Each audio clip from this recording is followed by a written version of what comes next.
What could modern airships be like, and what are they needed for?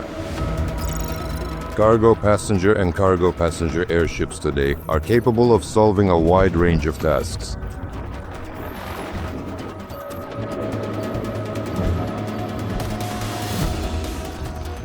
Large capacity models with long flight ranges are essential for transporting heavy, oversized or bulk cargo with low specific costs. They are ideally suited for operations in remote areas where there are restrictions or it is impossible to transfer cargo between different types of transport. Flying hospitals are designed to provide medical assistance in hard-to-reach regions or emergency zones, delivering fast and effective aid. Cruise airships will open up a new niche in tourism, offering a unique way to combine a leisurely flight with panoramic views. It's an opportunity to live and travel on a mobile resort in the sky. Airships can also be used as airborne warehouses, providing service for online orders and delivering goods to recipients with the help of drones.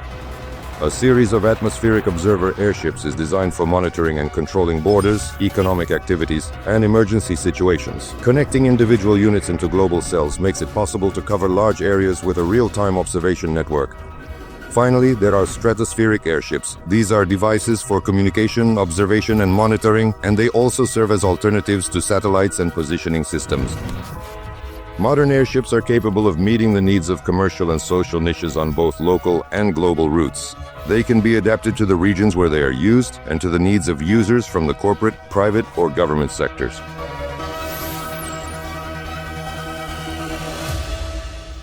Hello there, my dear friends. I am truly glad to welcome you all to our final webinar from the new Generation Airships project. As always, I am Gennady Babanin, and today we will be holding our very last webinar of this current year. Today we're going to have a slightly more unconventional format. We're trying out some brand new things and features. So be sure to let us know at the end of the webinar how you like this format.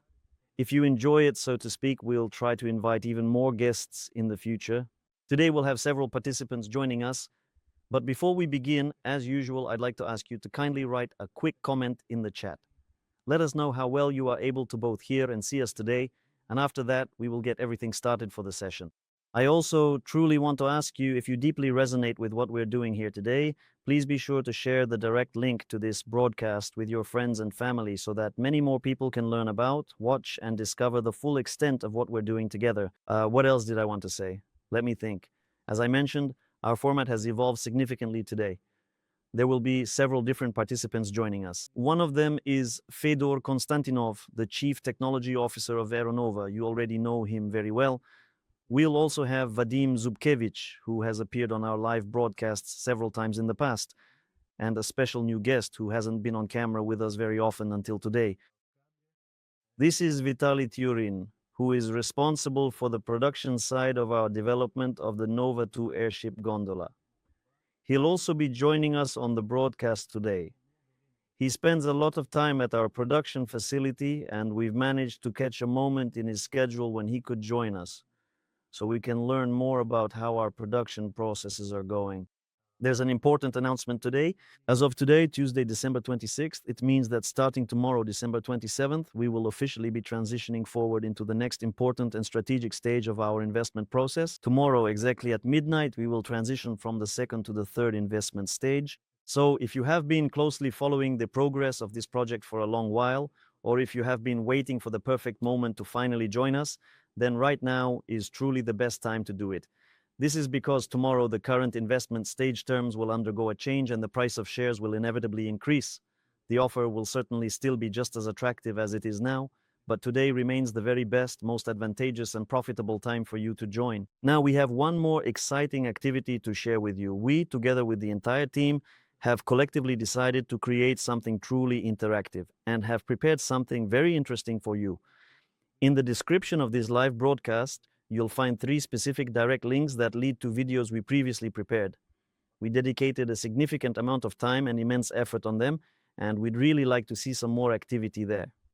To make this happen, we've posted those 3 links along with specific questions related to those videos. You need to click on and follow any of the provided links, watch the video all the way to the end, and provide a detailed answer to the specific question that was asked for that video. Sometime after the holidays, most likely on January 12th, We'll carefully review and sum up all of the final results, choose the most interesting and thoughtful comment, and personally prepare and ship out some special holiday gifts to you. A complete gift set. We'll select the 10 most interesting comments from everyone and send you a wonderful gift set. As I already mentioned, what will be in it? Let me show you a little bit. First of all, there will be merch from Solar Group and from AERONOVA. There will be a t-shirt like this one. Of course, it's winter now, so it might not be as relevant, but you can still wear it at home. Furthermore, there will also be a much more season-appropriate hoodie designed for those cold winter evenings, which will keep you very warm and constantly remind you that you are a truly essential part of this big, ambitious project and our shared meaningful cause. In addition to the reveal, there will also be a range of marketing and professional presentation materials, as well as this special kind of envelope. This is actually a unique souvenir item that we haven't officially announced to the public before, so I'm going to keep it a secret for now and won't show it just yet. The very first winners who participate in this activity will be able to receive this highly memorable and collectible item at their own home. So, what else? I think that's all. Once again, regarding the rules, in the video description there are 3 separate links to videos. You need to watch them all, and according to the specific question related to each video, write a very detailed and complete answer. On the upcoming date of January 12th, we will carefully sum up all the final results, choose the single most interesting comment from the section, contact you directly, and officially determine the winners. So, that truly seems to be all for right now. I think we can comfortably take a short 1-minute break while we prepare. We will invite our special guest to join us, get everyone properly seated in the studio, and so you do not get bored during the wait, we will play one of our favorite videos for you, so please do not switch channels at all because we will be back with you very soon. Hello and welcome everyone, my friends. Vadim Vasilyevich. Good afternoon.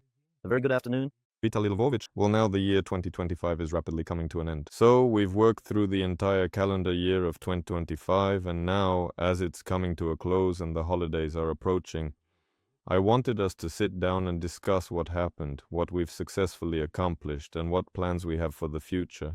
And now regarding our plans, we've started working through everything in great detail. At first, it was exceptionally challenging to make accurate predictions, because Vadim Vasilyevich, our chief designer for Derjablny 2, had only just formulated and established the core concept, and the initial plans, quite understandably, were meticulously sketched out in very broad strokes. But now everything has been worked out in detail and everything is clear and understandable. Vadim Vasilyevich, should I talk about the plans or about what has already been done? I don't really know. Let's talk in general about what has been done. So if we look back over the year, just yesterday I was scrolling back through my phone and noticed that exactly a year ago we still hadn't really fully settled into that office. So, we managed to settle into one office, build the Nova 01 airship, do a lot of work on the Nova 02 airship, lay out a program for the future, and move to a new office. Now we're calling you from the new office, from the new studio. Let's take a moment to look back upon 2025 and see what significant key results we can summarize together. We started by outlining a certain detailed program, a roadmap for how we would significantly expand the overall physical size of our airships, and moving steadily towards the development of more and more load-bearing and highly in-demand models. And at the first stage, we decided that this would be the Nova 2 airship, a 6-seater. But when we started designing it, many questions arose that required experimental verification, so we quickly adapted. In fact, I think it was still the end of 2004, and decided that even before the Nova 2 airship would fly, we needed to have a flying model at a 1:2.5 scale. We called it Nova 01 since it had a volume of 132 cubic meters. We constructed this airship fairly quickly and it took flight, if I remember correctly, in May, right? We calculated it yesterday, yes, and it turned out that about 4 months had passed since we placed the first order. That was when David ordered the 3-blade propellers from America.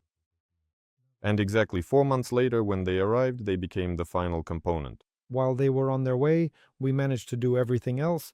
We designed the envelope and purchased the engines. As it eventually turned out, the primary and most essential elements that we were able to test and evaluate on the Nova 01 airship were, of course, the comprehensive control systems. There was a rather innovative and new feature implemented there. All of our internal data exchange was conducted entirely through high-speed fiber optics. This advanced technology was later successfully transferred and integrated into our Aerolet airship project, and this very same advanced technology will be utilized on the upcoming next-generation Nova 2 airship as well. We also successfully developed and implemented, so to speak, orientation determination using GPS sensors that are strategically positioned at a very significant and substantial distance from each other. That is, one unit is located near the nose, while the other is near the tail, so the baseline between them is approximately 14 meters in length, with the total length of the airship being 17 meters. And this whole system proved to be remarkably effective. In other words, every one of our calculations was thoroughly confirmed. The Novo 01 airship flew with great confidence, responded well to the pilot, remained stable, and we successfully practiced numerous takeoffs and landings. And we even managed to demonstrate this specific capability. This is the truly unique and defining feature of the Nova 2 airship. It has the ability to dock to a low-profile mooring mast system, which acts essentially as a secure anchor, entirely without the assistance of a ground crew. This is achieved by using an integrated, specialized mooring lock mechanism located on the underside of the gondola structure. This technology will be implemented on all subsequent airships, on Nova 2, Nova 8, and Nova 35.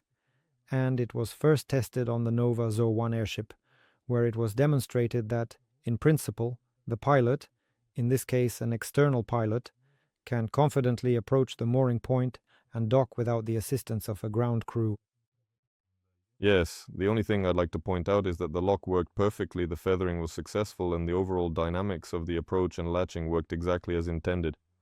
But of course, there were some issues. We found that the process of undocking actually turned out to be a bit more tricky than we anticipated. You really need to give a specific impulse in the opposite direction. So the geometry of the lock will be slightly modified in the future, but overall the concept worked. In fact, Dmitry Sergeyevich Fomily successfully applied this very same system to his own personal aeroplane as well. All right, and accordingly, the year 2025 was marked significantly by the Nova 2 airship, because that was our main and most significant project. We wanted to incorporate a lot of new things. In particular, we wanted to try out a cutting-edge technology for manufacturing the gondola. Vitaly Lvovich will tell you more about it in detail. This is because we are fighting for every bit of weight. After all, this is a 2,000 cubic meter airship, which in its unmanned version should be able to carry 500 kilograms for 500 kilometers, and in the manned version should have 6 seats and a fairly long flight duration, so it needs to be lightweight. That's why it's a standard aviation structure, designed as an aviation structure. I'd like to give the floor to Vitaly Lvovich, who was the main ideologist behind how our gondola would be made and why we chose this particular technology. Vitaly Lvovich, could you please say a few words? You can also show some of the parts, by the way. Good afternoon. So, how exactly did we arrive at this specific technology? Basically, this is the widely recognized standard technology used for professional airplane kit sets, where a structural rib is cut out using modern, highly efficient and precise machines, either laser or CNC machines, and then, with the help of straightforward yet effective mechanical presses, it is turned into a structurally sound and exceptionally rigid element like this one, which has flanges and which features both flanges and bends, along with all the essential features and components needed for the final assembly. This is the know-how. This element is made using a single forming block, meaning 2 operations are done at once. Vitaly Ivanovich, there's a developer's name associated with this technology, right? You mentioned it before? Well, actually, this is something that both our many friends and our various adversaries currently possess, so to speak, this very particular capability that we are discussing. This is an advanced American technological innovation that we have carefully adopted and are now beginning to actively implement here in the Nova 2 airship. Before this, a variety of different sets of airplanes were successfully constructed, including the CA-650 and 750. And we designed our own airplane using the same technology, so basically it has been thoroughly and rigorously tested. There are many thousands of these types of advanced airplanes flying over there right now, so we are thoroughly confident about this specific part. That is exactly why here at our specialized production facility, We actually have every resource we could possibly need to make both the complex chip machines and, most importantly, the people, the essential key people who drive our innovation. Yes, Vitaly Ivanovich, please hold on for a moment. So, in which month did we start all this work in Lyubertsy, at that site where we were located? In which month did we begin preparing for production? Well, we actually started the process of clearing all of this up around the month of June, or perhaps it was at the end of May or during the month of June.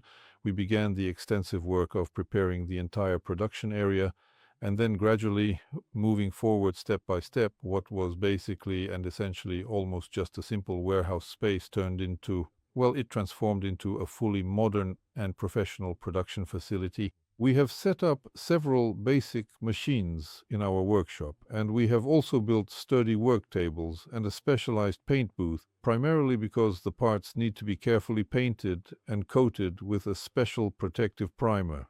Since our system utilizes a tank cassette that will hold water, various types of bacteria can develop in the water over time, so the unit needs to be periodically cleaned with specialized chemicals.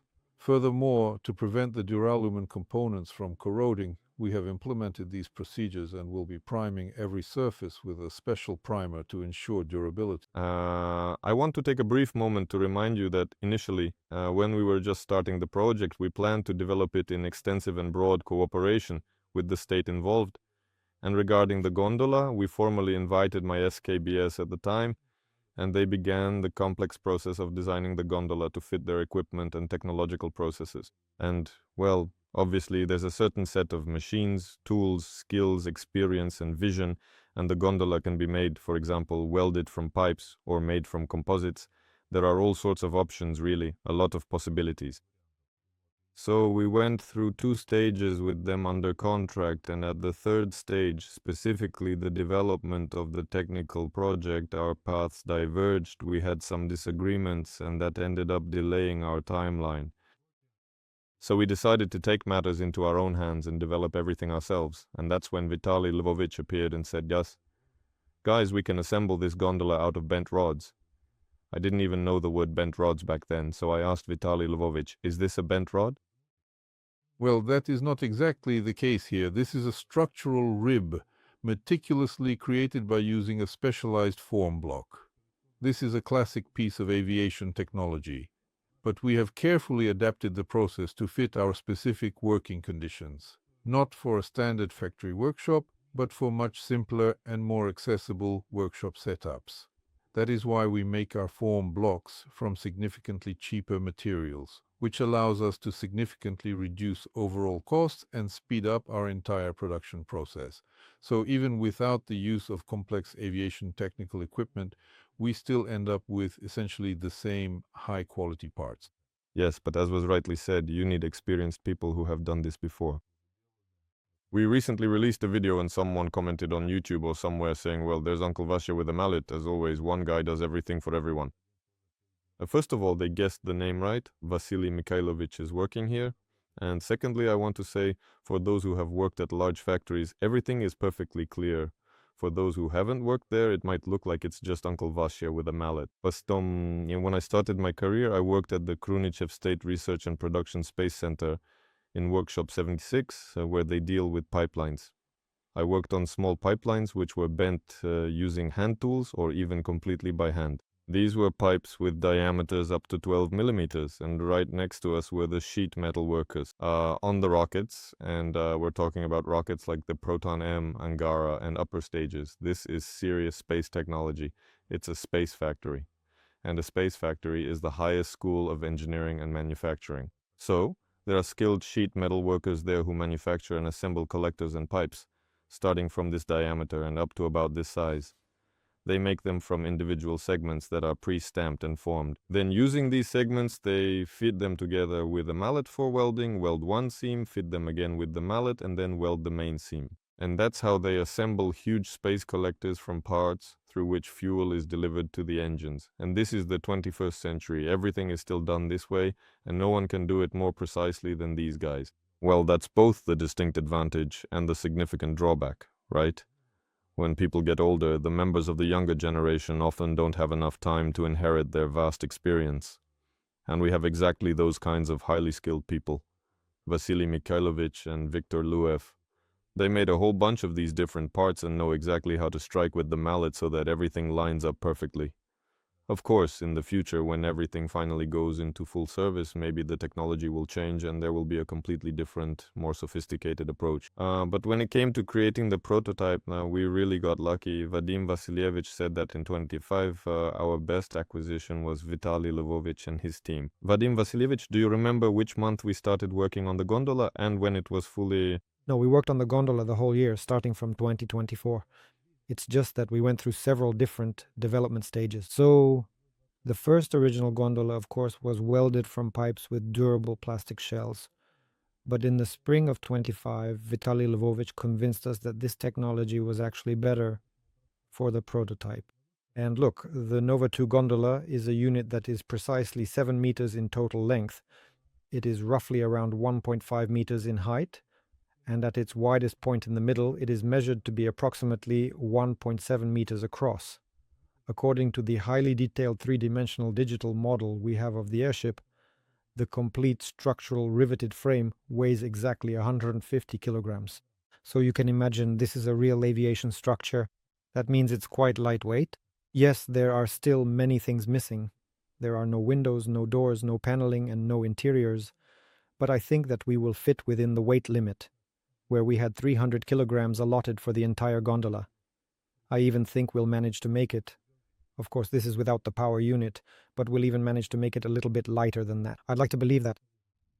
Since Fedor specifically brought up the topic of the power unit, we also underwent a series of numerous iterations with it. We carefully developed multiple versions and prototypes of how it would be done, and finally, we arrived at a comprehensive final design that completely satisfied everyone involved from all possible perspectives. This design satisfied everyone, down to the specific point that we have a propeller in a ring to increase thrust on the spot, making it much easier for the airship to take off. We actually developed several different versions of the ringed propeller, and in the end, 2 specific options were selected. To compare them accurately, we manufactured these same propellers for a detailed evaluation, using 3D printing at a scale of 1/5 and conducted tests. One concept won, and it will now be implemented in the new power unit. For this concept, we had to move the propellers a bit further apart. Now, the distance between the axes of the propellers will not be 3.5 meters, but 4. We had to perform a slight redesign of the structure, increase the spacing of the bearings, and make the main gearbox cheeks wider. They will be made from milled aluminum plates. So, the work is currently ongoing. Hello everyone, the work is ongoing, and we firmly believe that in 2026 we will finally be ready to officially launch the airship. Moreover, the airship will have by then will be much more advanced than what we would have built in the first stage, since we've gone through several iterations and each time arrived at a highly efficient and more optimal design. I hope this will be one of the best airships in its class. We truly and firmly believe in this vision. Of course, that's how it will be. Vitaly Lvovich, have you counted the number of parts that will make up the gondola? The nose section has 287 parts. When you take everything into account, you are looking at a grand total of approximately 500 distinct individual parts, ranging from various structural angles and specialized assembly components to intricate fasteners, roughly 500 pieces in all, and quite possibly even more than that when considering every single minor element involved in the build. Because the exact number of parts isn't finalized yet, the design work isn't completely finished and there's still a lot to do, so the number of parts will only increase, but I think the weight will decrease. Yes, I'm saying this just so the viewer can get an idea of how labor-intensive this is. It was only in the spring that we decided to use this technology, and already this many parts have been designed, along with the tooling for them. The tooling has already been milled and fitted. They don't come out right the first time. We went through a lot of iterations. Vitaly Ivanovich can explain, or I can explain, why this happens, and it should be clear to everyone. When you bend metal, it springs back a bit after you let go. You set one radius, tap it out, and the radius doesn't match what you intended, even when we hit within 1/10 of a millimeter. It takes a lot of iterations, making, then suddenly you get one part right. Something simple, for example. Next, we tackle a more complex one, where there are several bends at different angles, And now everything is at the stage where all the tooling has already been completely developed, and from here on it is just a matter of mechanical work. The tooling goes onto the machine and then it's fine-tuned by hand. Please check out the video we posted, I think it was last week, about the production process where I mentioned it and Uncle Vasya with the mallet commented on it. It'll all make sense there. So how will the nacelle parts be manufactured, Kawa? And when will we complete their production in accordance with our project timeline? Well, it should be ready by the summer season. The main frame will be finished, and we will then commence the process of outfitting it with equipment. That is, installing the units, laying cables for now without the pilot version, and trying to initiate the preliminary startup sequence. According to our internal plan, which we've just put together, we want to have a fully assembled airship by around September, close to the stage of its first flight, so that before the cold weather and strong winds set in, we can test fly the airship. For now, these are our plans, and we will do everything we can to stick to them, so that we don't let each other down, and so that the airship takes off and shows itself in all its glory. At the same time, of course, we will also be working on a piloted version, meaning we'll be working on a manned gondola in parallel, but the very first flight will be of the unmanned airship. Yes, as Vadim Vasilyevich mentioned, there are still many things unfinished, windows, doors, the cabin, and so on, but all of that isn't necessary for what we call the in-flight laboratory. Its abbreviation is the unmanned Nova 2, already loaded, already flying, with the identical and precise control system as the Nova 01. That is, it can be efficiently controlled and operated by a remote pilot, an external pilot, or be fully unmanned. There are still currently active and ongoing debates about whether we will modify this same gondola to make it optionally piloted. There are also different understandings here. Some people think of a fully piloted version with a cabin, while others see it as simply piloted, meaning you just equip it for a pilot and he flies it himself. That's how it will be. Whether this gondola will be further developed into a fully operational combat version, complete with a cabin, passengers, and everything else, is a question that remains to be seen in the future. For now, there is a very strong and prevailing opinion that it should be kept as a flying laboratory and continue to be used for testing electric transmissions, hybrid power units, and various other related technologies.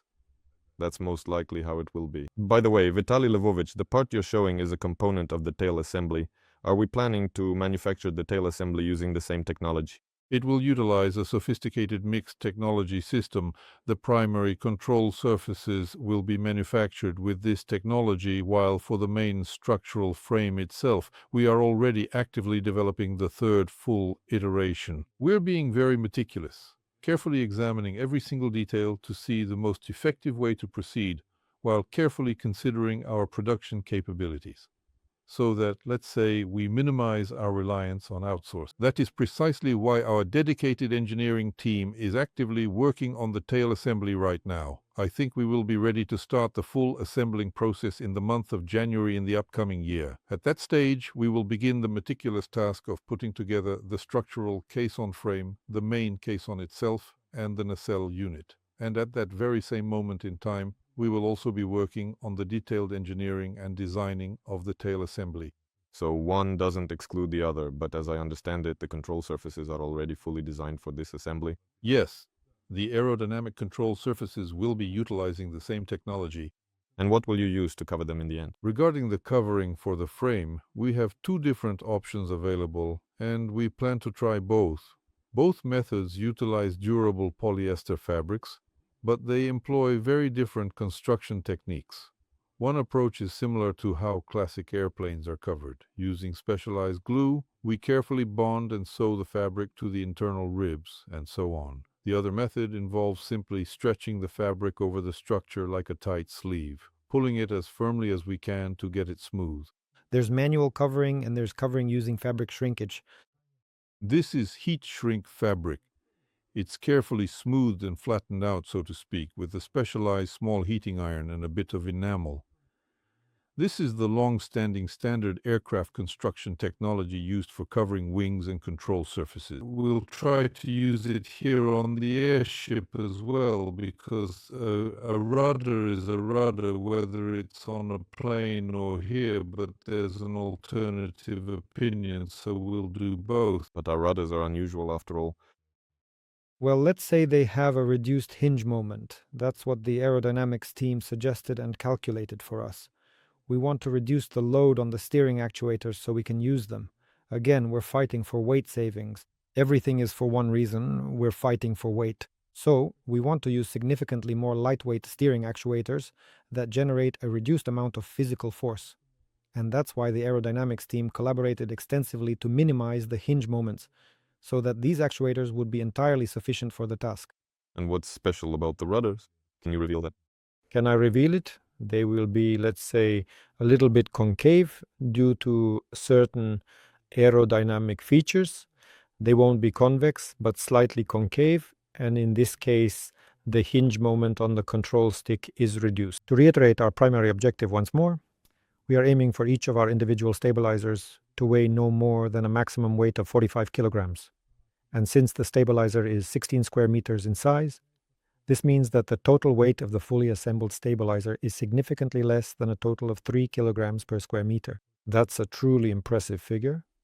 These are outstanding performance numbers for this size, and we are doing everything we can to achieve this, which is why we select the lightest possible construction options and the lightest possible covering materials. Contextually, tell us how many kg per square meter an aviation structure is typically? It depends on the speed. I think it's about 5 to 6 for wings. I just don't have the data right now. I don't remember how much a wing of an aircraft like the An-2 weighs. It also has a rigid leading edge and a fabric covering, but I think it's no less than 6 kilograms per square meter, so ours is lighter. There are certain physical limitations, meaning you cannot go below a certain point, because a material that is too thin begins to lose its structural stability, even if it is properly tensioned. That's why I think that less than 3 kilograms per square meter is a very good result. Vladimir Vasilyevich, you already have experience. On the AU-30 airship, the stabilizer was heavier. Though it was bigger there, the airship was larger, and the stabilizer was about 25 square meters, maybe even a bit more. It ultimately reached a total weight of exactly 93 kilograms. Once it was fully assembled, covered, with every single one of the cables laid and all of the steering servos properly installed. That comes out to about 3.5 kilograms per square meter. So we will take another step forward and make a lighter, more refined structure, and at the same time, it will be beautiful. It will look very beautiful, very elegant. You can already take a look at and admire it in the 3D model. The airship has quite an interesting appearance. While it might not appear quite as futuristic as the aeroplane, it is a reliable, time-proven, and classic design. Any structure that is properly and thoughtfully designed possesses its own sense of beauty. That's my opinion. If a craft is aesthetically pleasing, it means it will fly correctly. Yeah, there's something to that. And as for the aeroplane, it actually turned out to be more complicated than the Novi 01. With the Novi 01, Vadim Vasilyevich, roughly speaking, handed out the assignments, the cutters did the cutting, the envelope was made by outsourced manufacturers, we ordered it, they cut the envelope, welded it quickly, and then about 1.5 designers created all the tail assemblies, gondolas, and so on. Everything was simple and straightforward. The VGS systems, well, Dima developed the control system himself, basically 1, 2, 3, and it was assembled. And, well, okay, a bit more people worked on it than on the aeroplane. Even so, it took us 4 months to build it. I remember we built the aeroplane sometime in the middle of summer. Dmitry Sergeyevich had a difficult path. Dmitry Sergeyevich Kmel, who is the chief designer of the aeroplane. Within our company, we have certain regulations for the scientific and technical council, so to speak. Let me remind you how we choose. This was back in 2024, how we actually decide which device we are going to build. Since the team of airship engineers is quite extensive, any individual engineer can put forward their own concept, and at the Scientific and Technical Council, given its composition, they have to thoroughly defend that concept. The only airship that passed the defense was the Nova 2 by Vadim Vasilyevich, and that's the one we're building. Dmitry Sergeyevich, for a long time, from the fall of 2024 until the summer of 2025, kept periodically initiating these scientific and technical councils. He kept trying, and in the end he was given a very limited and cautious amount of trust because he still has not yet managed to demonstrate or prove something significant from Vadim Vasilyevich. No, I fully understand what he is trying to prove to me, and maybe I wouldn't want to delve so deeply into the specific technical intricacies of our debates, but if Fyodor Sergeyevich insists, my professional view is that even a traditional classic hull has excellent load-bearing properties, according to all our... It turns out that even a traditionally designed classic airship, like the specially engineered aerodynamic hull structure of the Nova II, at sustained speeds of around 100 kilometers per hour, is remarkably capable of safely managing an overload of up to 50% of its total calculated aerostatic lift capacity. In other words, it can take off once it gains enough speed, even with an additional surplus weight close to a ton. So, if it has 2,000 cubic meters, of which 1,850 is the gas volume, this means that the aerostatic lift is about 1,850 kilograms, and it can carry another 900 kilograms or so thanks to aerodynamics. The problem is that we can't take off with such an overload. After all, we need to take off vertically. We shouldn't have to get a running start. So the main problem is takeoff. And the fact that they've made such a futuristic lifting body, yes, that's great. Of course, it will be able to handle a greater overload, but the problem of how to take off will still remain. Dmitry Sergeyevich proposed a very advanced multi-rotor design, 4 rotors with high lifting power. But let's see. When real physical tests of the aerocraft are conducted, how effective this aerodynamic design actually is. That's exactly why it is my belief that you can argue as much as you want, but a real experiment will reveal the truth of the matter. If it turns out that this airship demonstrates significantly higher levels of efficiency in terms of payload, well, that's absolutely wonderful. Dmitry Sergeyevich will deserve all the credit, and we'll keep watching closely, maybe even carefully reevaluate and adjust our own plans. But let's wait, modestly, for the first flight, the first takeoff, and then everything will become clear. The question of when the first flight will be is probably on the minds of those who are closely following the project. We keep postponing it for various reasons. Dubai was one of the major reasons for the delay.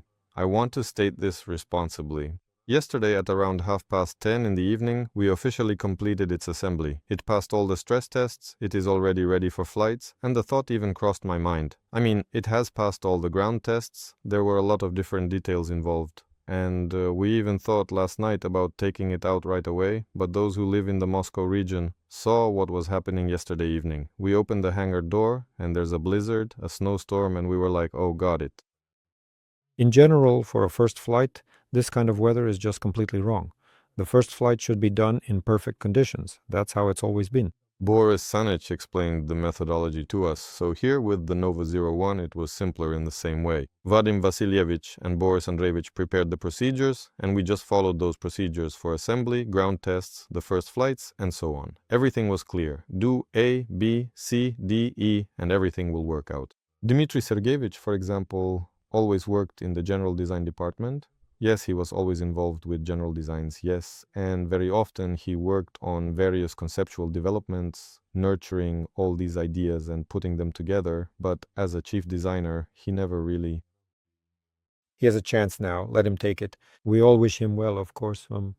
Since we've put so much effort into this project, we all truly want this craft to fly, and we're looking forward to it with very great anticipation. Yes, for example, Vitaly Lvovich and his team successfully put together the tail assembly, 2 horizontal stabilizers, 2 vertical ones, a large structural frame under the entire airship, the nose gondola, and the nose reinforcement. All of this was completed quite a while ago, but there were still a number of minor technical issues to resolve. Now everything is fully assembled, and we are just waiting for favorable weather conditions. Actually, our colleagues from Bauman University, I'm not sure how secret this information is, are currently making preparations to launch the craft very soon. They have already shared with us the specific day when apparently there will be complete calm. This window will only last for a few hours. Yes, they utilize highly sophisticated and advanced predictive weather models. So most likely we will go on that specific day, and it will be shortly before the new year. So for now, we are just hoping for the best, simply so we don't promise too much. I would still like to say a few more words about Dubai. We have talked quite a lot about it already, but let us take a moment to properly summarize everything. I honestly did not anticipate that our booth and the airship in general would attract such a significant amount of interest, especially because people were coming up to our booth non-stop. I mean, Over the course of a full workday, 8 hours straight, I've never talked so much in my life. I was just talking non-stop, answering all kinds of questions, explaining things. And when we summed everything up, we found we had more than 200 contacts. People were leaving their business cards, wanting to keep working with us, asking all sorts of questions. Yes, these were genuine, well-developed contacts. Not just brief visitors, but people with whom we had a constructive, lengthy dialogue. Was Vadim Vasilyevich the star in Dubai? Did he collect the most contacts? No, not the most. Several other team members collected more contacts than I did. But I was at the booth the whole time, while there were people working throughout the various sections of the exhibition. I was just at the booth, only talking to those who came by to have a conversation. We hope that we'll establish some meaningful professional connections, at least in the near future. Well, actually, we already have. One real client has even visited our office. He recently came by for a visit, and now he is waiting to receive our full commercial offer. Is he really ready to pay that much money for the work? Again, I simply don't know. Should we actually disclose all our professional secrets? But now he's tentatively agreed. No, for now we don't need to reveal anything. Once we sign the papers, then it'll make sense. But overall, the person is extremely interested. It turned out he's just a Russian in Dubai who found other Russians involved in aeronautics. The French gave him an offer. At first he tried to do it there. The price, timeline and so on were all clear. But apparently for political reasons, or for various reasons, it didn't work out there. And he actually needed a slightly different kind of aircraft. But the French were offering what they produce in series, and we are ready, since this topic is also familiar to us.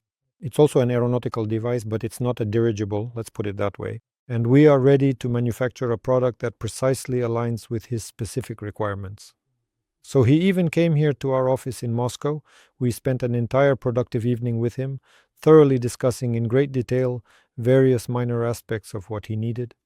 And we promised that by around January we would finalize the total estimated cost, how much it would be, and offer him to commission the development and construction of this device.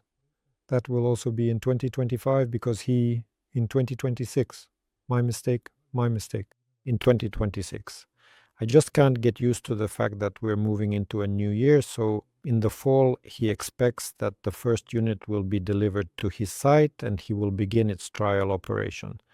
And if everything goes well, he says he'll immediately order 2 more of the same units, and after that, as many as needed. It all depends on how things go, so to speak. Yes, and let me add a brief comment to the whole story. In the year 2025, thanks to Vitaly Lvovich and his dedicated team at the base in Lyubertsy, we successfully mastered mechanical production. There, we already built the Nova 2 gondola. We made the entire aeroplane, the full empennage, and so on. And if you look at these aerostatic vehicles, you'll see that the French are producing them serially, and you'll understand what kind of machines they are. There's also a mechanical component involved. Vitaly Lvovich and the guys have now started to calculate all this from an economic perspective, how much it will cost. But as for the envelope production, we were not able to master it in 2025. We simply could not find a suitable facility. We hit a wall with the available space. In fact, at first our budget did not allow us to have spacious premises. There are some luxurious spaces out there, but what we needed were clean rooms of a high cleanliness class, large with wide spans and no columns in the middle, just walls and so on, ideally about 20 by 60 meters, so that there would be nothing but cleanliness, warmth, and light. It was expensive even to rent such a place, and we simply didn't have that kind of money, let alone to buy or build something like that, absolutely out of the question. We found one option, this specific facility, which actually belongs to Roscosmos. It is an incredibly complex and multifaceted facility, but because it is entirely government-owned and operated with an official government appraiser, the prices were reasonable and everything about the arrangement seemed absolutely perfect for our requirements. And we ultimately decided to go with this particular option. It seemed to suit everyone perfectly. It is not located in Moscow, but it is not very far away at all, just a couple of hours or about an hour and a half drive if the roads are clear. In the end, the Internal Security Service refused our request. Although all the necessary paperwork had already been signed, the Security Service decided to put everything on hold, stating that the company was still quite young and showed no profit. Essentially, we simply could not get past the Security Service's review. We could have tried to involve some additional administrative resources and other measures, but the final outcome of such an effort remained highly uncertain and difficult to predict. If you get them involved now, you'll owe them, and the result is still unclear. So yes, we lost those premises, and that's really unfortunate. Actually, from the very beginning, all our plans were based on the idea that by autumn we would already have the premises, because we already have all the equipment, the cutting layouts, the production processes are clear, and the people, the specialists, are ready and waiting to start. We only have the primary technical leader of the shell production, but the entire dedicated team of employees he used to work with to make all these shells, he personally made every single shell that was ever produced and flown here in the Russian Federation, and not just in the Russian Federation. All the people were already on standby, everything was ready, and as you know, the material had already arrived, but we just couldn't sort out the premises. It's kind of absurd, really. According to the plan, the shells were supposed to start being made at the beginning of autumn, and by late autumn or winter we would already have them, and we would gradually start attaching the nose, tail and fins. But because the shell production was delayed naturally, we also postponed the production of all the other components, so to speak, to give them time to be refined, lightened, improved and made stronger. So, we weren't able to successfully complete such a big task in 2025, and because of that, all the plans were postponed significantly by about 6 full months of time. Fortunately, now we have an option. A facility was built in the surrounding areas of the Moscow region, and that's exactly what those guys do. They construct professional spaces and lease them out long term, as that is the primary focus of their business model. And so, on their property, they built a brand new building, and we just got incredibly lucky for some reason. The size was right, the conditions were right, every detail from the heating, climate, cleanliness, and space, even down to the ceiling height, was absolutely perfect. Everything matched up, and this building is there. It's currently in the commissioning stage. That is, the commissioning process is underway. The commissioning was scheduled for December, but they didn't manage to do it in December, so now it's set for January. We have all the preliminary agreements with them, but most likely it will just be the premises without any equipment. And this is far from their first one. They're getting the occupancy permit now, and starting from January, I hope. Actually, whenever you announce deadlines for this kind of thing, they get pushed back. If you don't announce them, things get done. So what can I say? We need to talk less and do more, so that people understand. All the equipment needed for shell production has been purchased. It's just sitting in the warehouse, waiting for the facility. Once it's ready, it will be unpacked and set up. There's a large testing line, because all the material used to make the shells undergoes 100% incoming inspection.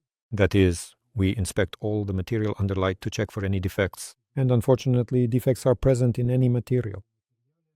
So, defective spots are marked right away, and when we do the cutting, we make sure to cut in a way that avoids these defective areas. If there are any significant technical complications with the coating or gas permeability, those specific pieces aren't simply discarded or wasted. The underlying structural layer is still completely structurally sound, so they're repurposed to serve as tabs, backing layers, or reinforcement welds that are placed directly on top of the main shell. We have all of that equipment available: machinery for inspecting the fabric, a very large cutting table, welding equipment, and I believe we have also purchased industrial sewing machines so that we can sew as well. So we're ready to start producing the shells as soon as we have a suitable space that we can use. If you have a clean space of 1,000 square meters and are willing to let us in, please give us a call at 8977 Tsers. Or you can email us at official@aeronova.words. The full address is listed on our official website. And if you haven't seen our site yet, I'll share the link again on our Telegram channel. Or you can just write to us directly on Telegram. I'm always there. So, what does it all come down to? And I should also talk about our other projects, though of course Nova 2 is our top priority. There's actually a lot to talk about. We've redesigned the EVA, we've already found a contractor for manufacturing, and the contractor is raring to go, saying, let's get started. They're going to be composite, made from carbon fiber. Yes. By the way, the propellers at the stern, we've run all the tests again for the 100th time, and the propellers we've designed are fantastic, both for the EVA and for the stern thruster. In fact, we're already starting to manufacture the one for the stern thruster. The electric motor will rotate the propeller, and it will be a steerable one. It will be able to turn to change the direction of thrust to the right or left. The mechanism has been designed, and we'll soon hand it over for production. The motor is electric, and all the other equipment has already been purchased. The propellers are in the warehouse, and yesterday we signed off to begin manufacturing the propellers. These are also carbon fiber propellers, specially designed for the stern thruster system, and the mechanism there is quite interesting, but it's very similar to the tail rotor thruster of helicopters, built on roughly the same principle, but powered by an electric motor. And which other projects are you talking about? We need to mention that we haven't abandoned the Nova 8 and Nova 35 projects.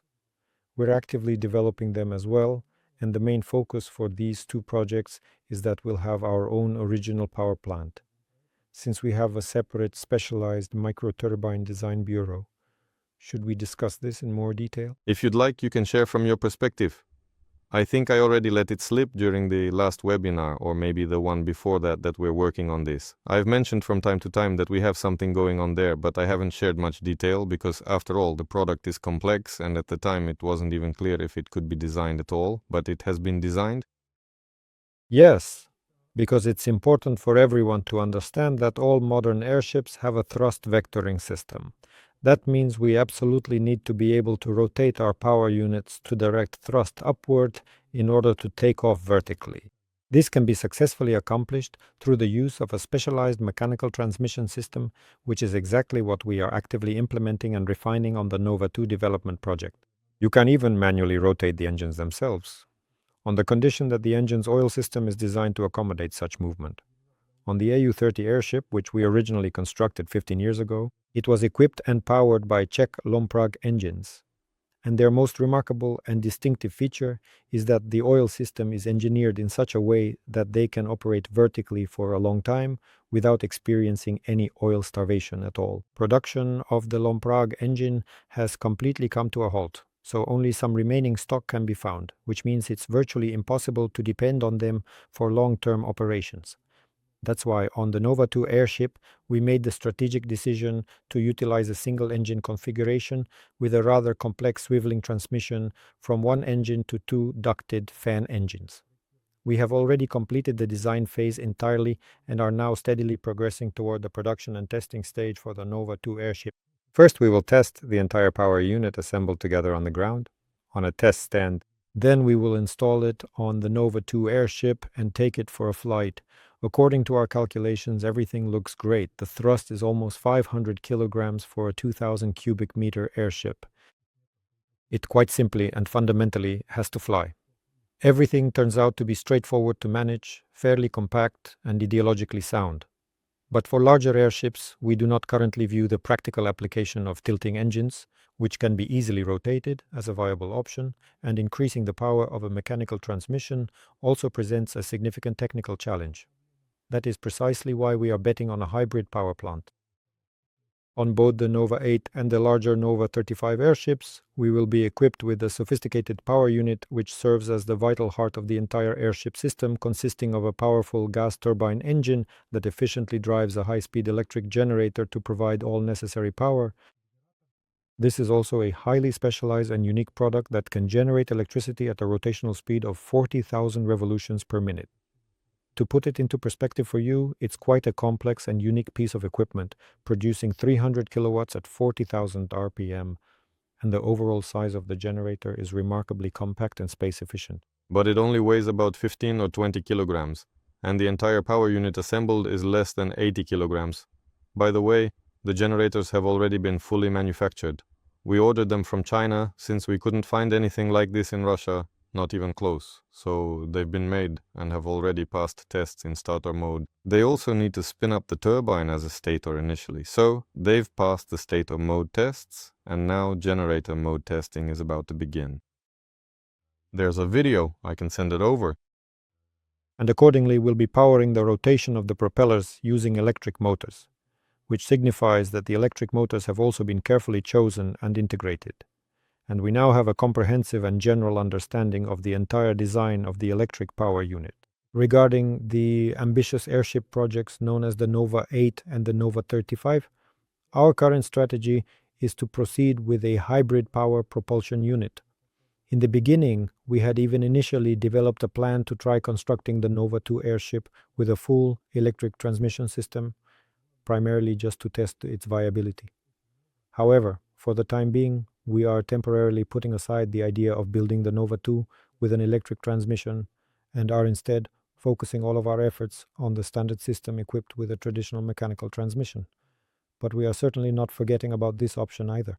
Well, we actually made good progress on the electric transmission. Yes, the only thing is, when we were drafting the detailed technical specifications for manufacturing the control units, we gradually realized that these specific units themselves are quite unique, and actually producing them could take quite a long time, so it's much simpler and faster, of course, to use a gasoline engine, which has already been purchased. Everything is already clear and straightforward for it. We'll just start by making that one first, and we'll definitely carefully refine this scheme. It's not going anywhere. We're not abandoning it. We've just simply put it on hold.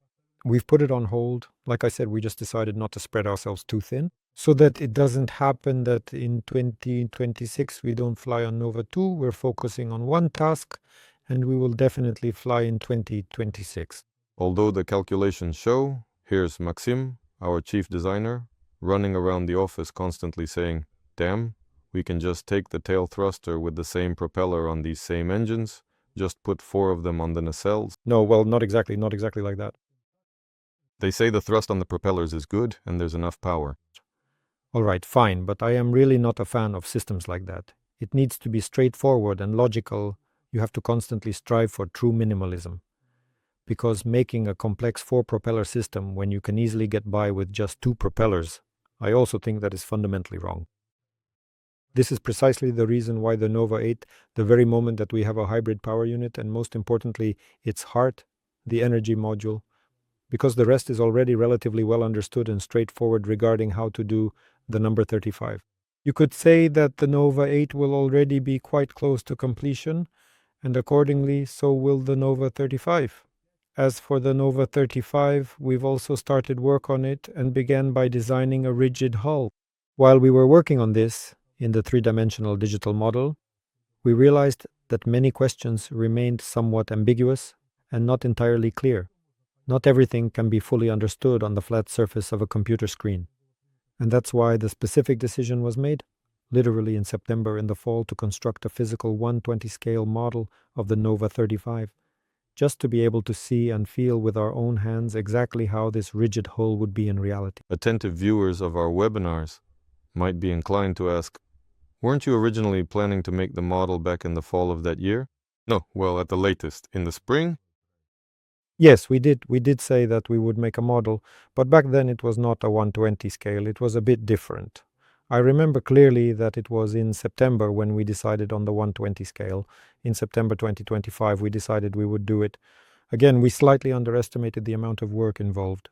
I thought it could be done in a full 2 months, but it has finally just appeared right now. So right now the model is in our office, yes. And it's already leaked onto the internet. A great many people are asking, what did you learn? What did you test? And does it hold up if you put it on the floor without any supports and roll it around on its own? No, but why would we torture the model like that? After all, yes, we learned a lot, and we learned a lot specifically about the assembly technology, about the assembly process, about the process of removing the supports, because these turned out to be very labor-intensive operations. And even during the assembly process, we refined and adjusted numerous technical approaches, and now let's say our understanding of how to make a rigid airship hull with a volume of 35,000 cubic meters has become significantly more comprehensive. Not everything is completely clear yet, not everything is fully understood. We will still need to launch the next iteration of designing this hull. But what I can say is that the chosen concept, again, we are fighting for weight, because weight is economic efficiency. And what is the fundamental difference between this one, could you elaborate, and those that the Germans constructed 100 years ago? Or, for example, the one Sergey Brin has constructed now? I know a fair amount about Sergey Brin's ambitious project, what it looks like. I even saw it in the hangar. There was a time when I was in California and I was invited there. I was in the hangar when I was just getting started, talking with the chief designer of that airship, Alan Weston. In my personal opinion, the hull design is not particularly rational or efficient at all. There are quite a lot of original ideas there. But to me, it unfortunately turned out to be somewhat excessively heavy. We are planning the Nova 35 airship to be about the same volume as Brin's airship. Right now, our data indicates that we can easily keep the frame weight to about 2 tons. That is the carbon fiber frame of the airship, which is 120 meters long, 24 meters in diameter at the midsection, and made from 12 stringers. Can be kept at a weight of approximately 2 metric tons, or potentially even just slightly over 1 ton. Furthermore, looking at the broader design perspective, I plan for the entire structure of such an airship to be kept within roughly 10 metric tons. So if the airship has a total capacity of 35,000 cubic meters, with about 30,000 cubic meters being the gas volume, that is a lifting capacity of 30 metric tons for the gas volume, then we must keep the structure itself to 10 tons. But this is not quite final at this stage, because not everything has been fully calculated, and not everything is completely clear to us yet, but that leaves 20 tons for commercial cargo and fuel, and then either we take a load of 10 tons and transport them over a distance of 5,000 to 6,000 kilometers, or we take those same 20 tons and due to the extra weight, we take another 3 to 4 tons of fuel and transport them for 2,000 kilometers or even just for 1,000 kilometers. So the airship would already be a workhorse, a real cargo airship, because there are plenty of 20-ton cargo planes in the world. They operate and generate significant revenue. This is already a fully functional and operational real cargo airship. If Nova 2 is still primarily focused on the sectors of advertising, aerial observation, and VIP tourism, and if Nova 8 is, from my own personal perspective, more of a 19-seat tourist craft for sightseeing flights, functioning in a manner quite similar to the Zeppelin NT, it is more, let's say, advanced in the sense that it's lighter, cheaper to produce, and therefore could be in higher market demand. Then the Nova 35 is a truly dependable workhorse, a dedicated cargo airship that can fly on cargo routes and transport goods. We need to begin our work immediately. By the way, after the event in Dubai, there was significant interest from various international transport and logistics companies. We are currently in contact with them and will be thinking about how such an innovative craft could be used to construct a modern transportation network. Vitaly Ivanovich, aren't you bored sitting there yet? And we just are not asking any kind of questions about production whatsoever. I did have some. I just didn't want to interrupt you. You mentioned the twin rotor design and that we have a gasoline engine installed in the gondola. I wanted to ask right away, Vitaly Ivanovich, will it end up being noisy in the gondola? And how exactly are we planning to make it more peaceful and quiet in there? The engine, and I mean the propeller inside the ring, is noticeably a bit quieter, but there will still be some persistent noise. But, as they often say, we will deal with it by laying down various effective sound-absorbing materials. So, in the design of the Nova 2 gondola, the concept of sound absorption was integrated right from the very start. We will certainly dedicate our maximum effort to implement it effectively. The Nova 8 will also have a gondola, but with distinctly separated gondola compartments. The gondola housing the main electrical power units, there will be 2 of them, will be positioned much closer to the rear strut. Consequently, the passenger gondola will be used purely for passengers, with no noise sources at all inside. The propellers are mounted on the envelope, the power unit is located at the rear, quite far away, and the gondola is very large, spacious, clean, and bright, featuring wide windows. So you can fly, look around, and enjoy the beautiful view. Everything here is made for you, the passenger. But the Nova 35 is already a rigid airship, and in that design, everything can be integrated directly into the hull. Vitaly Lvovich, tell us, how are we going to build a massive 120-meter vessel like this? We must carefully consider, yes, we need to strategize in terms of advanced and modern technological advancements. No, there are still a lot of technological challenges there. For now, let's say the concept is more or less formed. But how to actually produce it, that hasn't been worked out at all yet, because, as they say, there are many, many options. And most importantly, we need to significantly decrease labor intensity, because the labor intensity of assembly directly affects the final cost of such a device. The fewer man-hours we spend on assembly, the more cost-effective the device turns out to be. because the cost of human labor ends up being even higher than the cost, or at least very much comparable, but still higher than the cost of the original raw materials. So we'll keep thinking. Yes, the clients are constantly pushing us to innovate. In the upcoming year of 2025, we actually received several transformative and highly significant impulses that are driving our strategic development forward. This is a specific request coming directly from our clients, our internal Russian ones. For example, when we recently went to Yakutia, there was a very clear demand for a 3-ton cargo drone, which the modified U-8 could effectively serve as well as the 30 and 60 models.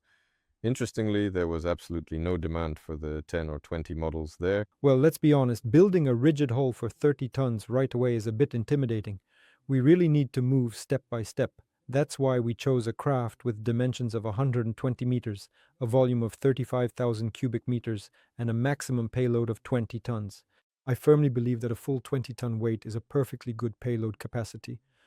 But we really need to talk to the actual people who will be using it. In principle, if we modify the hull to be much closer to an aeroplane and successfully resolve the various takeoff challenges, even with a volume of 35,000, we could potentially operate and fly with a 30-ton payload. Let's not get ahead of ourselves. Let's see what comes out of this first. All right.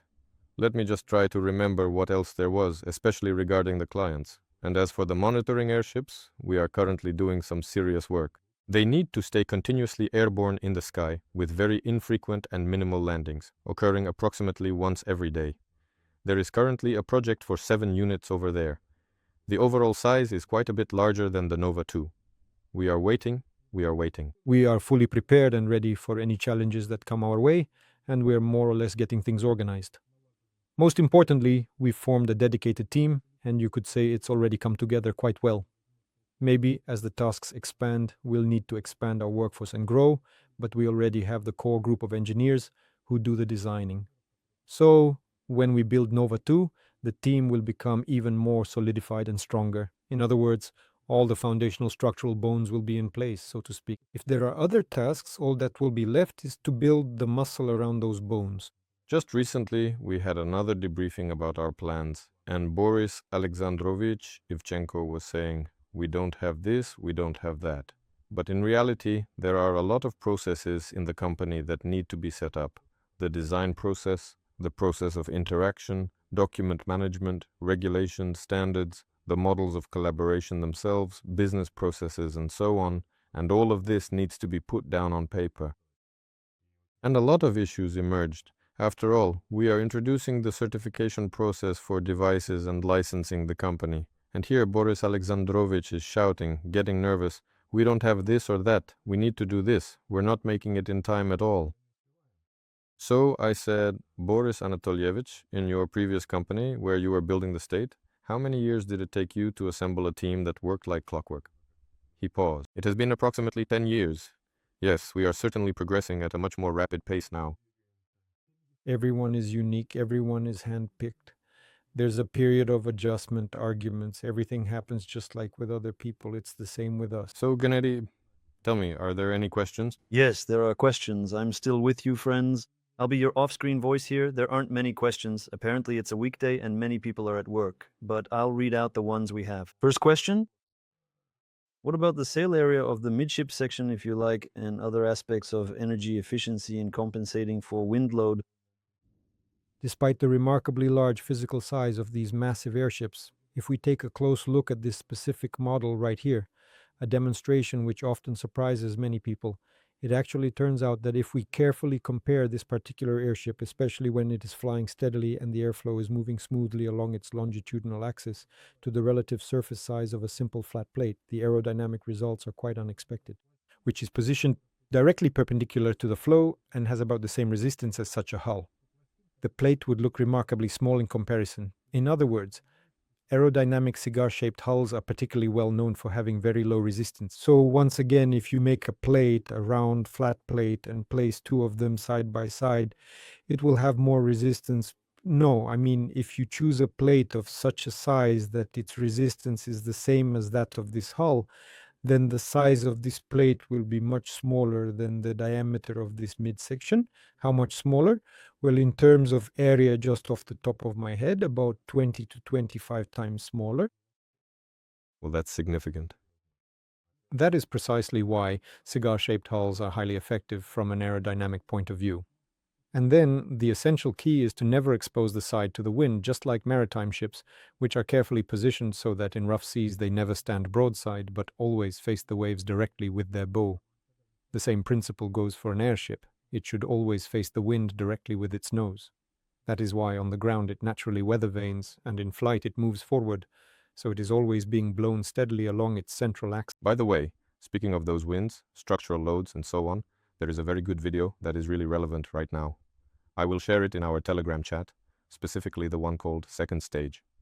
Soon it will be called Third Stage, so I guess it is finally time to rename it. So there, the equipment is standing on the ground, there's a brought-in aerostat. Do you remember what volume it was? Haven't you seen the recent video? It was from Vladimir Alexievich from Kopolov. It's standing in such a blizzard that the trees are bending and tents are flying around.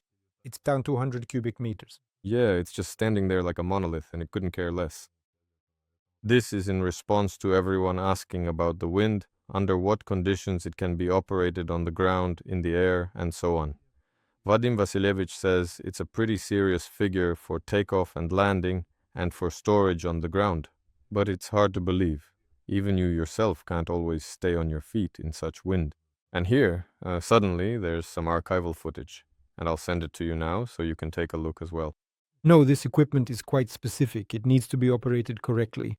That is, you can't allow such a situation. First of all, you can't let the pressure inside the envelope drop, because as long as the envelope is inflated, as long as it holds its shape, as long as there's pressure inside, the aerodynamics are excellent. If we suddenly lose pressure, pockets form, and the aerodynamic forces increase several times over, up to 10 times, this must not be allowed. And secondly, you must not let it turn sideways to the wind. In other words, we must constantly adjust and weather vane. That's why all the holding devices, both for airships and tethered balloons, are designed so that the airship can weather vane and always face into the wind. Then everything will be just fine. The next question, we've already partially answered it, but I'll voice it anyway. We're interested in information about the contacts that were made at the exhibition in Dubai. Have you started collaborating with anyone? Are they planning to come to Russia? And what about orders? Are there any investments from these new contacts or not? There are a lot of contacts, and they're all at different stages of development. The hottest, so to speak, contact is a person who has already visited us. It turned out he is Russian. We met him in Dubai, he approached us, and he came with a very specific task. He has a problem and asked us to solve it. He came to visit, we've already discussed things, and we've reached the point where we're no longer talking about the technical side, we're now discussing the commercial aspect of this device, how much this work will cost. And after the new year, in January, we will give him the final price. We have already given him a preliminary price. He said that in principle he agrees to work within that range. But now we need to work it out in detail. And what does it mean to work it out? We need to call all our partners, because there are components involved. Prices are changing, prices are rising, some suppliers are leaving the market, others are coming in, and we need to update the entire database of components. Then we'll understand the real cost of this device. We meet after the upcoming new year, state the final price, sign the contract, and the work begins. There are also a few more contracts, let's say less urgent, but still with significant interest. After returning home from Dubai, we wrote formal letters, exchanged our professional opinions, and are now waiting for the next step on their side. They showed genuine interest. We responded to that interest, wrote to them about our specific capabilities, and asked some important questions. Now we are waiting to see exactly where this process will lead. Of course, we won't abandon these contacts. If we need to call, we will, and we might even meet in person. There were several potential investors who were simply interested in our specific field and wanted to invest. We need to work closely with them as well. But that's more a question for Fedor Sergeyevich, for our senior management team. After all, that's not really the responsibility of Vitaly Ivanovich, and me as tech specialists will be the ones implementing all these plans. So, to answer the question about whether there were any investments, we actually didn't track that through personal accounts. We can carefully examine the detailed statistics, since we distributed and handed out specially marked ones. Let's ask Pasha about that. And as for any forms of direct financial investments in the Russian company, no, there haven't been any. If there are interested parties, we're currently working out the specific mechanism with them, but they're not foreign entities or international investors. There have been a significant number of various requests to invest in joint ventures located in the countries where the investors themselves are from. They're all currently being placed on a temporary hold for now, because everyone understands. The exhibition is over, then there's Christmas and New Year. People are still very interested, so we're maintaining consistent communication and staying in touch with them. But these are also exceptionally large and highly complex investment projects, so all the substantive work is being pushed to next year. Yes, we absolutely need to start right here first. As I have told everyone there before, and I will repeat it to you once again, I have probably mentioned this exact point before, it is quite foolish to promise anyone anything at all before we have proven it to ourselves and seen it clearly with our own hands. We really should not do that. Once we finally set up the fully encapsulated production and assemble the Nova 2 unit, then it truly makes sense to move forward. You can talk as much as you want in advance, but it is always better to jump first and prove the concept. There's also another question from the dedicated fans of the aeronaut team. I'll read it out. When we first saw you, Fedor, wearing those round glasses on the thumbnail of that airship video, we immediately fell in love for the very first time. A real steampunk. Do you still wear round glasses? Are you married? What, are you kidding me or something now? Fedor is married, just so you know. He still wears round glasses from time to time. My eyesight has improved. Actually, I bought those glasses about 8 years ago, maybe even 10, and since then, my eyesight has gotten better. Much better. I only wear glasses when I'm stressed, or something like that happens. Then I put them on. All right, there are also some heartwarming and encouraging words. They write that they're absolutely delighted and incredibly impressed with the entire AERONOVA team. Our whole family supports you from the bottom of our hearts. We wish you good health and congratulations on the upcoming new year. Thank you so much. There's a question about electric motors with Slavyanka. Is it planned to use them? Yes, we've answered this many times. Of course, they can be used, and Dmitry Sanich has said so as well. As soon as you prepare and formulate the technical specifications, pass them on. Regarding Nova 8, as soon as we formulate the technical specifications, we will pass them on, because we believe that they are more or less ready. Therefore, all efforts should be focused on the power unit, which will supply electricity to the airship. As for what will drive the propellers, once we have a clearer understanding of the power unit, then we will move on to the propeller drives and decide what will power them. So, there is a question from Alexander. Hello, when do you plan to start recruiting pilots for training? As an investor and a helicopter pilot, I'm interested. I've long dreamed of becoming a professional airship pilot, since they are much safer.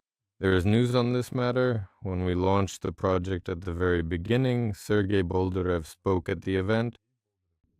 He said, yes, we have a school, we'll get everything done quickly, everything will be great. In short, we haven't strayed from this path, and this year we submitted our training program to the relevant authorities. And then there was a prolonged and heavy silence. Silence, absolutely no responses, nothing at all, basically. Then certain events occurred, during which these authorities received a very stern and sharp official reprimand, not directly related to our topic, but to a closely related matter, from the senior levels of higher management. Apparently, the reprimand was so very sharp that it reached us. Sergei got a call, and they started asking a lot of questions. What is this program? Who is implementing it? Who is funding it? And who in the government is supporting it? In short, they started asking a ton of questions. He personally answered all of them himself, and in the end, they finally came to a mutual agreement. So the program itself is clear. Right now, they're not even so much interested in the program or even the pilot training, but rather the fact that it was submitted there for review and approval. Overall, they're more interested in what we're planning for the industry as a whole, how we intend to move forward, what kind of aircraft there will be when, in which year, and after the new year, after the holidays, we have a working meeting scheduled. Basically, they want to test the waters there, so the program is up for approval and everything on our end has been completed. Well, all right. Not everything is done yet. We're still missing the airship, the one you could get arrested for, so it's unlikely that next year we'll just gather people and teach them something like that. By the way, you can actually train to become an external airship pilot, or we currently have an application open for that right now, and I think the training for external pilots is scheduled for February, for small airships at least. It's something to consider for now, and you can already, roughly speaking, start the application process. I want to do it too. It's a paid course, so it's your personal decision whether to go for it, but the opportunity is there. and it would be great for us if someone else knew how to do it besides the 2 people we're already planning to train, and had the necessary official authorization and legal clearance to operate it. As for actually flying the airship, if we approve the program next year and the airship successfully takes off for its maiden flight, at first it will definitely be test pilots flying it. But after obtaining a single unit certificate, then in 2027, I think it will already be possible to board the vessel and operate it independently. So yes, in 2026, it will be possible to start training. And right away there's a question, where should we send our resumes? There are already quite a few people who are very interested. By the way, this is a very serious question. Many people want to become professional airship pilots. We tell them, we are making unmanned ones. Will you make manned ones too? Of course, we certainly will. Don't worry, it is already in the future plans. Both the unmanned and manned versions are definitely planned, and they will be made. Yes, absolutely, if you are wondering where to apply, again, it's official AERONOVA.team. And Jen, if possible, please just drop the email address or the website. People can check it out there. But in any case, we need to wait until this. For now, yes, for now it's all just for us, just to check the box. We can keep a list, of course, because there really are a lot of people interested. By the way, this is something we should assign to Sergei Boldyrev himself. He'll be teaching through his own school. You are his future clients, gentlemen. Exactly. I found the only window where you can submit applications. All right, good.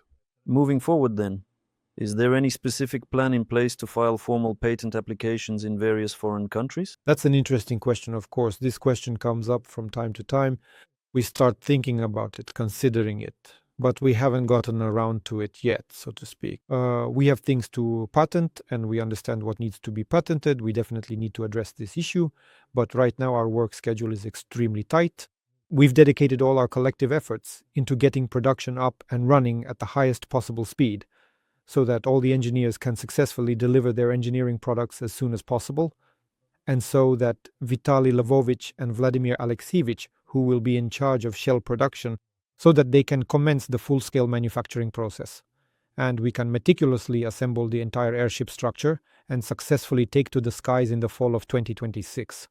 As soon as our engineers have a bit more time and mental bandwidth, we will definitely dedicate our full focus and strategic resources toward protecting our intellectual property. Yes, but it does not look like they will be freed up anytime soon, because we are already facing a severe shortage, and on top of that, there are also the manned versions, the new 8, and a ton of other things. We need to expand our staff, and we need to do it significantly. If we could double our team right now, that would really help us, but at the moment, our budget doesn't allow for it. Nevertheless, we need to keep in mind that this is also very important, but as I understand it, the procedure is a bit different. Before patenting something abroad, you first have to do it in your own country. That is, first of all, it's cheaper, but we simply don't have enough hands. It's not strictly necessary to patent, right? In general. It depends on which company you're representing. You can just use a foreign company and patent it in its name, then you don't need to patent it in Russia. But if you're applying from Russia, then yes, that's how it works, I think. Next question. What is the service life of the shell, and after how long does it need to be replaced? Ultimately, it all comes down to the specific types of durable materials that will be used, and more specifically, to the advanced polymer coatings that are applied to create the outer shell of the unit. If it's a shell made entirely of pure polyurethane materials, we typically provide a standard estimate of about 5 years. But actual airships that have been actively flown in the sky have lasted for 10 full years, or even a significant amount longer than that. The whole issue is how much time is spent in the sun. If it was kept in a hangar most of the time, we would initially give the shell a 5-year lifespan, but then each year the service life was extended, and I think the maximum service life for a shell was 12 years. But let's say a full 90% of the time this airship was kept in the hangar, and only a mere 10% of the time was it outdoors or flying. For a pure polyurethane shell, the normal service life is 5 years. If we use more weather and UV-resistant coatings like Tedlar or something in the outer layers, more expensive, more complex materials, then a lifespan of 10 years is possible. So again, this is something we need to work towards. We'll start with 5 years, and then we'll increase it over time. And do rigid airships have such limitations? Still, even if we look at airplanes with outer coverings made of fabric, what is their actual service life? Is it about 8 years? Every 8 years? No, they're recovered twice every 3 to 5 years. It is cotton fabric? Because it's cotton, yes. Because With synthetics, it's 7 to 10 years. So the service life is about the same. Externally, the frame will be old because most likely nothing will happen to the carbon fiber.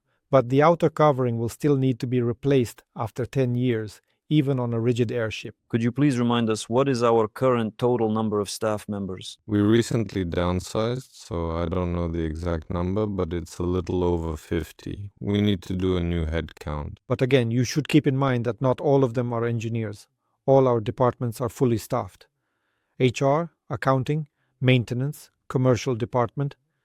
And out of these 60 people, exactly how many are engineers?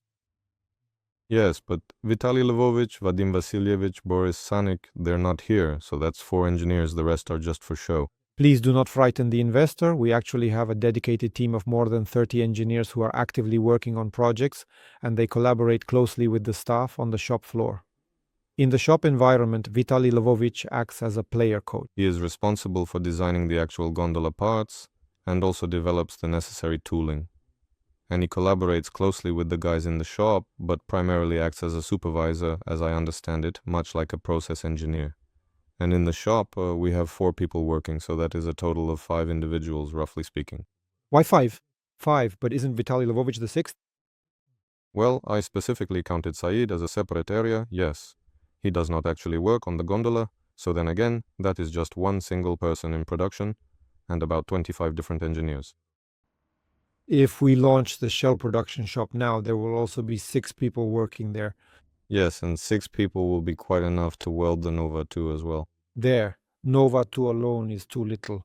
We plan to mass produce both Nova 1 and 0.1 as well, so we're mastering them all at once. And there are a lot of other interesting things we'll be making for Russian customers. Recently, another person came by, actually brought it to Yarostat and is asking for it, but for now, it seems we're not planning to go there yet. No, we gave him a preliminary commercial offer, so we'll see if he responds. In other words, there are many tasks, and we have a good understanding of how to do them. There's a lot of that too. The whole question is whether people really understand the cost. People think a portable aerostat is just a balloon on a string and costs next to nothing, but a portable aerostat is more complex than a dirigible, so it cannot cost next to nothing. When people understand this, everything falls into place and we can produce a portable aerostat. Yes, for that you need expert customers. Gennady, are there any more questions? There's one more recommendation from our viewer. Become residents of the Skolkovo Foundation. They give grants there for registering Russian and international patents. Yes, we will definitely address that point as well. We'll do it. So, another question about the aeroplane. Will it fly this year? Everyone is really waiting for it. That's all. Now it's just up to the weather. If we all sit together, meditate, or light a candle in a church so the wind dies down. A good weather dance. Yes, we have colleagues who launched a microlight. You could see it briefly in the footage. It's not our creation, but the guys just decided to rent a spot in our hangar. They're enthusiasts too. They did the dance and apparently it worked. Unfortunately, it worked. There were also several detailed questions regarding the region of Yakutia. Specifically, they offered us a large area, asking if we would consider building the craft there. Now, in order for everything to finally come together as planned, we truly need to finish working closely with the client so that they finally provide the funding for this project. And of course, yes, the facilities available there are truly excellent. They are spacious, warm, clean, and very modern. We just need to get to the advance payment stage of the agreement. Have there been any notable commercial success stories regarding the Nova 01 airship? There were extensive discussions about a major Russian client specifically, right? Yes, and they're still interested. They haven't gone anywhere. In fact, there are quite a lot of such requests from Russian advertisers. Let us fly it, let's attach something to it, we're ready to use it, we need it here. But overall, we have to fully recognize and appreciate that this was still a dynamic model that was created, not a finished commercial product. So we can't just deliver it to someone or do something commercial with it yet.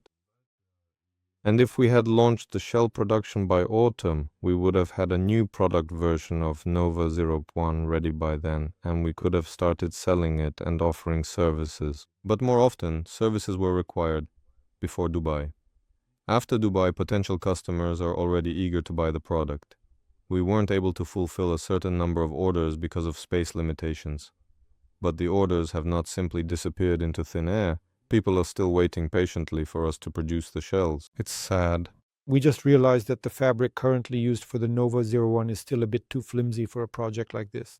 In other words, our own people, who handle this device very carefully, can work with it, but handing it over to outsiders is a bit scary. They might damage it, and most likely that's exactly what would happen, yes?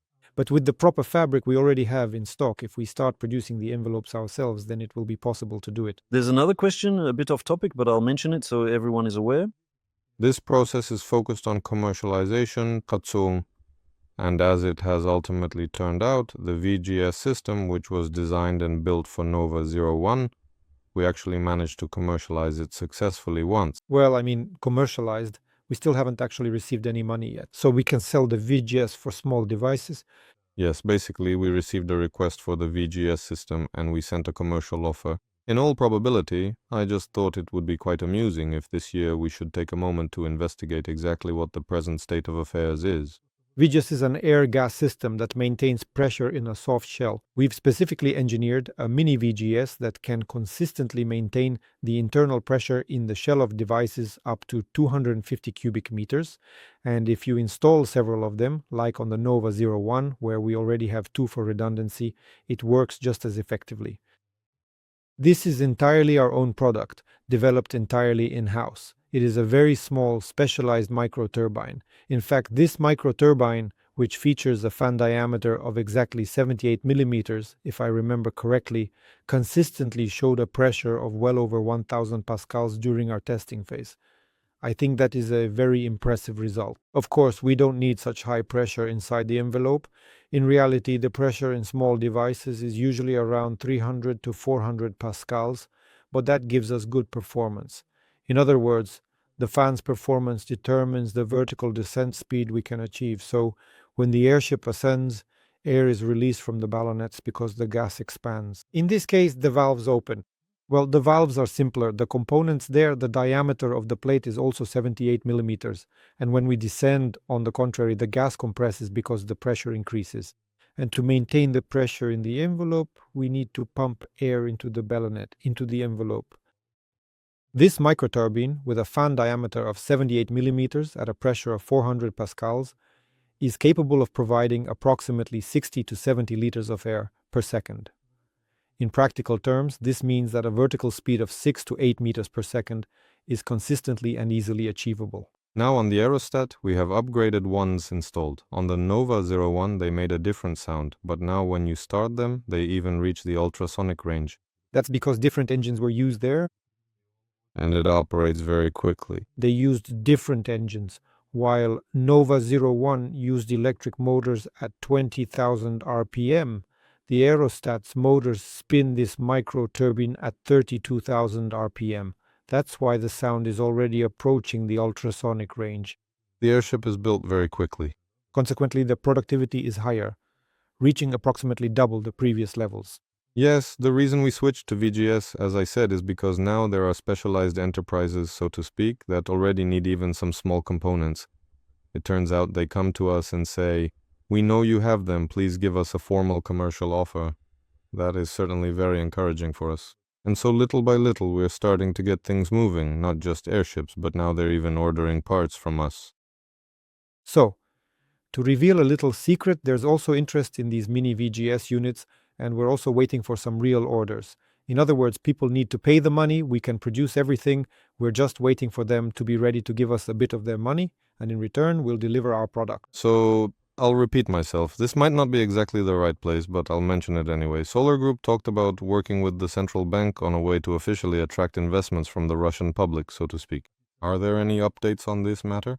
Well, you should probably ask Pavel Filipov or Sergei Semenov about that. I know something about it, but only partially and more as hearsay, so I won't answer anything. It is better to direct your questions to them. Moving on now to the next topic. Has there been any official contact from the Moscow government, for example, to assist you in the process of finding and securing production facilities? Not from our side, and it seems not from theirs either. No, there hasn't. I know there are special resources and the Moscow government generally does provide assistance. You can reach out, submit your technical requirements and so on. But it all comes down to a certain level of investment in those facilities or the profitability of the business you're building there.